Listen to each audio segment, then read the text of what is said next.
Olá, eu sou Fabiola Borges, ginecologista, e estou aqui no segundo vídeo da série sobre menopausa. Só recapitulando que o primeiro vídeo já postei, esse mês de junho eu vou postar um vídeo por semana falando sobre menopausa. O primeiro vídeo foi sobre o que é a menopausa. Esse vídeo a gente vai falar um pouquinho sobre o que os hormônios da mulher, o que os hormônios do seu ovário fazem no seu organismo. Por que a gente vai estudar um pouquinho a ação desses hormônios? Porque, como eu disse no primeiro vídeo, a menopausa é a etapa da vida da mulher em que o ovário para de produzir esses hormônios. Então, vamos entender um pouquinho o que esses hormônios fazem para a gente entender o que acontece depois quando o seu ovário parar de funcionar e de produzir esses hormônios.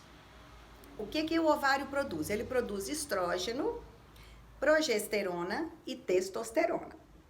Quando a gente entra na puberdade, lá com 8, 10 anos, quando começa a ter uma produção de hormônio, esses hormônios vão ser os responsáveis pelo desenvolvimento dos nossos caracteres sexuais secundários. Os caracteres sexuais secundários são aqueles externos, são os que a gente vê.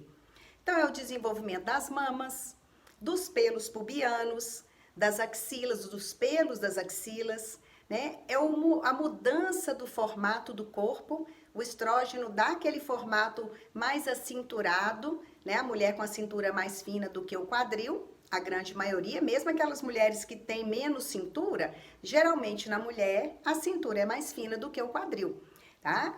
Quem tem muito estrógeno vai ter isso mais aguçado, mais bem definido. Quem tem menos estrógeno talvez vai ter uma proporção cintura-quadril menos realçada, né? Mais próximo, a medida da cintura mais próxima da medida do quadril. E também tem todos os fatores genéticos que influenciam nesse formato do corpo, tá? Então, o estrógeno, como eu dizia, é aquele hormônio que é responsável pelos caracteres sexuais secundários.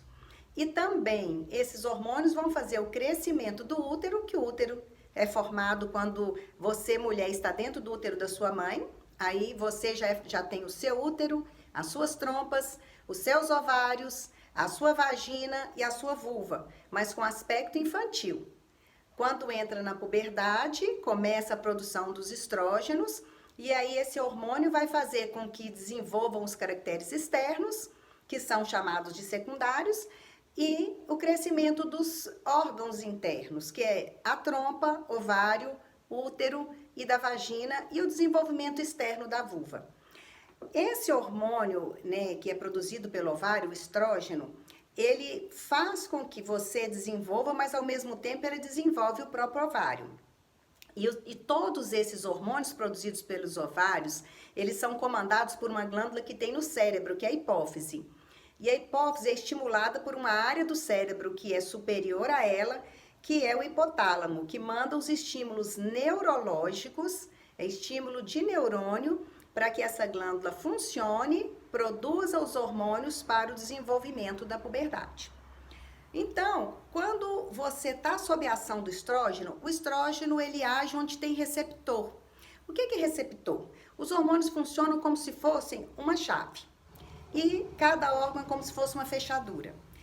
Cada chave só serve numa fechadura, não é mesmo? Se você pegar a chave da porta de entrada da sua casa e tentar abrir a porta de entrada da casa do vizinho, ela não vai abrir. A não ser que seja uma fechadura estragada. Mas os hormônios são assim. O estrógeno, ele se conecta a uma fechadura na parede das células onde ela vai agir e ele vai fazer com que aquela célula tenha um efeito provocado por ele. Então, o estrógeno no seu corpo, o que ele vai fazer? Ele vai lá na pele. Ele ajuda a pele a ficar com mais camada de células. Então, a mulher que está no período desde a primeira menstruação até a menopausa, ela tem uma espessura de pele com a camada determinada de células. Ela tem uma elasticidade dessa pele. Tem uma hidratação dessa pele, produzida pelas glândulas que estão abaixo da pele, que produzem um muco, né, que são chamados pelas as glândulas sebáceas, que produz como se fosse um sebo, mas ele é muito discreto, que você não enxerga essa secreção, mas ela vai dar a hidratação da pele. esses hormônios têm ação no cabelo, tem receptor, tem fechadurinha de estrógeno nos cabelos, então vai levar o cabelo a ficar mais hidratado.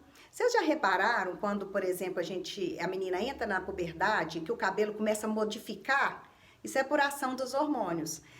E esse cabelo, ele vai passar por uma mudança na puberdade, que as meninas ficam com o cabelinho pior, mais espigadinhos, mais desidratados, porque tá começando a ter ação do estrógeno, até que ele vai ter uma ação plena e vai favorecer aquele cabelo com a característica física daquela pessoa. Então, às vezes, o cabelo vai estar com uma elasticidade determinada, com uma hidratação determinada, se o couro cabeludo é mais oleoso ou menos oleoso, mas o estrógeno, ele ajuda na produção dessa oleosidade do couro cabeludo. Outra ação dos estrógenos, eles têm ação na mama. Então, vocês podem observar que a mama, no ciclo menstrual, ela tem períodos em que ela cresce, ela fica, às vezes, dolorida, inchada por ação do estrógeno, quando a mulher está antes do período de ovulação. Depois que a mulher tem ovulação, ela tem um outro hormônio, que é a progesterona, que aí faz aquela glândula que cresceu amadurecer e se preparar para produzir leite. Gente, todo mês o organismo prepara para uma gravidez. Todo mês a mama é preparada para produzir leite. E ela só vai produzir leite quando ocorrer a amamentação, quando ocorrer uma gravidez, né? Às vezes a mulher não precisa de amamentar. Desde que ela engravidou e teve o parto, ela vai produzir leite, mesmo que ela não amamente, tá? Então, esses hormônios, eles têm ação sobre a mama, eles fazem esse crescimento da mama, a mama manter a sua posição, a mama fica mais firme, né? Porque as glândulas ficam com mais volume quando a mulher está com seus hormônios normais. Um outro lugar em que os hormônios vão agir, que o estrógeno vai agir, é no cérebro. Já tem várias pesquisas mostrando que a mulher, quando ela está na sua fase de vida em que ela tem ação dos estrógenos, ela tem uma determinada memória, ela tem um determinado raciocínio, uma determinada capacidade para focar nas coisas. E quando a mulher engravida, os níveis de estrógeno sobem muito. Isso a gente já tem provado que a mulher que engravidou e que é mãe, ela tem mais capacidade de fazer multitarefas, porque áreas do cérebro são estimuladas pelos hormônios, né? Então a gente pensa, não vou ter muito filho não, que eu não vou dar conta. Dá assim que a natureza já resolve o problema. O cérebro muda por ação dos hormônios da gravidez. E a capacidade de raciocínio, de memória, ela é toda envolvida por essa ação dos hormônios. Uma outra ação do estrógeno é no centro cerebral e responsável pelo humor da mulher.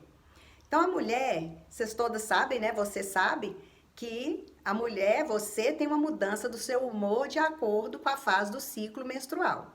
Na fase antes de ovular, tem predomínio do estrógeno, e aí você tem um determinado humor que não é tão irritadiço, um humor mais estável. Quando começa a ovular, vai aumentando muito a produção do estrógeno, isso já dá uma desequilibrada no humor. E começa a subir a progesterona, que é o hormônio do período pós-ovulação. A progesterona tem uma ação de deprimir o humor por ação neurológica. A mulher às vezes fica mais deprimida, com o humor mais oscilante, hora muito irritada, hora muito triste, hora muito sensível, né? Começa a chorar nos filmes românticos, se ela não chorava. A sensibilidade muda completamente. E uma outra mostra de que os hormônios têm ação no nosso humor é na gravidez. Você, quando estava grávida ou estando grávida, o seu humor não mudou? Você não ficou mais sensível?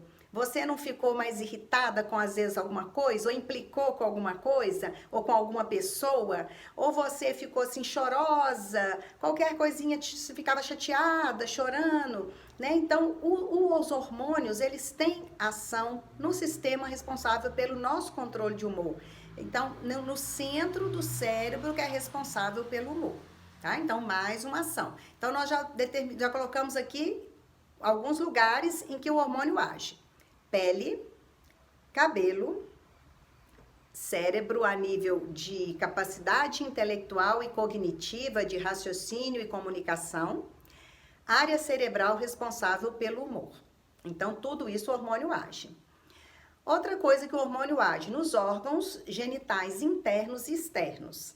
Como eu disse, quando entrou a puberdade, com a ação dos hormônios, houve o desenvolvimento de útero, de ovário, de trompa, o desenvolvimento dos pelos, né, da vulva. E esse desenvolvimento inclui também um aumento do volume, um aumento do número de células. Então, o hormônio, ele tem essa ação, tá? Então, isso só para depois a gente pensar como que será sem ele, né? Porque a menopausa é um estado ausente desse hormônio, é um período de ausência desses hormônios. Tá? Então, tem essa ação nos órgãos genitais, na pele da vulva, na pele da vagina, na elasticidade dessa mucosa. A pele de dentro da vagina, a gente chama de mucosa, que é uma pele fina igual do lábio, que é a mucosa labial. Então, a pele da vulva, a pele da vagina, né, a pele do colo do útero, que está lá no fundo da vagina, todas essas peles e mucosas sofrem influência dos nossos hormônios, tá? Então, daí a gente tem uma noção de como que os hormônios têm uma ação plena no nosso organismo, tá? Além disso, os hormônios têm ação sobre outras glândulas. Então, se o hormônio que é produzido pelo ovário, ele está num nível muito alto, ele desequilibra outras glândulas, porque no organismo existe uma sintonia fina em todas as glândulas. A gente tem a hipófise, como eu disse, que é no cérebro, tem o ovário, como eu disse, que produz estrógeno, progesterona e testosterona. Tem a suprarrenal, que é uma glândula que fica acima dos rins, por isso que ela tem esse nome, que produz os hormônios que vão produzir os hormônios masculinos, que produz o cortisol, que é um corticoide, produz hormônios responsáveis pelo funcionamento dos rins. Temos a tireoide, que é uma glândula que a gente tem no pescoço, que produz hormônios também que têm ação nos órgãos como um todo, e essas glândulas se comunicam. Se tem disfunção de uma, isso gera uma disfunção da outra. Só que a menopausa é fisiológica, apesar de que pode acontecer uma menopausa prematura, precoce, né, que não seja fisiológica, mas a menopausa ela é um evento natural da sua vida. Você, mulher, que entrou na idade que seus ovários não vão produzir mais os hormônios, porque eles não vão ter mais folículos, ou se você já entrou, né, eles não produzem mais hormônio, eles não têm mais folículos, isso é natural, isso é fisiológico, tá? Então, essa aulinha de hoje é mais para pontuar para vocês o que os hormônios fazem no nosso corpo. O que é uma mulher que encontra no seu período de vida fértil? Porque a mulher, enquanto ela ovula, enquanto ela produz o estrógeno, progesterona e testosterona pelos ovários, ela pode engravidar. Então, a gente fala que é o período de vida fértil da mulher, da primeira menstruação à última, tá? Então, essa aulinha de hoje é para você entender, às vezes é uma aula um pouquinho mais difícil, mais chatinha, porque o hormônio requer um pouquinho de raciocínio, mas isso aqui é para poder você entender os próximos vídeos que a gente vai falar sobre a menopausa. Então, essa aulinha de hoje é o que o hormônio faz em você? O que o hormônio, por que ele é importante? Onde que ele age, né? Se a gente for pensar assim, tá? Algumas outras coisas que eu ainda não pontuei, mas que são importantes, que o hormônio também tem ação no coração, na pressão arterial, nos ossos, tá? Então, ele ajuda a aumentar a força do osso, aumentar a massa óssea, ele ajuda a melhorar o batimento cardíaco, ele ajuda a melhorar a contração das artérias para manter uma pressão arterial boa, tá? Então, os hormônios, eles têm ação também no coração, na pressão arterial e nos ossos. Então, esse recadinho de hoje, essa aulinha de hoje era para você entender o que os hormônios femininos fazem, agem, como eles agem e o que eles fazem no nosso organismo. Então, nos próximos vídeos estaremos falando mais um pouquinho e aprofundando mais sobre a menopausa, o que é a menopausa, como viver bem com a menopausa, porque você entendendo da onde que vem o seu sintoma, você vai entender a natureza dele, você vai entender como melhorar e como se sentir bem e plena na sua menopausa. Até o próximo vídeo, até mais. Beijo!